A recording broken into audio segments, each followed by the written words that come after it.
कुरान में अल्लाह ताला ने हुक्म दिया कि या अय्युहन नबी, ए नबी कह दीजिए, किससे?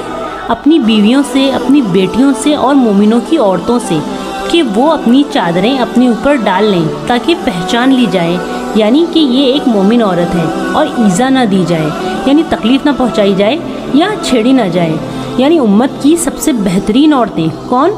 हज़रत आयशा, हज़रत सौदा, हज़रत हफ्सा, हज़रत सूफिया किससे पर्दा कर रही हैं? उम्मत के सबसे बेहतरीन मर्दों से। कौन? हज़रत अबू बकर सिद्दीक़, हज़रत उमर रज़ियल्लाहु ताला अन्हु, हज़रत अली, हज़रत साद, हज़रत ज़ुबैर। और मुसलमान औरतों को नबी से पर्दा करवाया जा रहा है। अब बाकी क्या बचता है? अल्लाह अकबर। और हमारा हाल ये है, हम आज भी इस बहस में पड़े हैं कि पर्दा तो दिल का होता है, आँखों का होता है। अल्लाह अकबर। तो क्या हज़रत आयशा और सहाबियात के दिल पाक नहीं होते थे? नाऊज़ुबिल्लाह। ये एक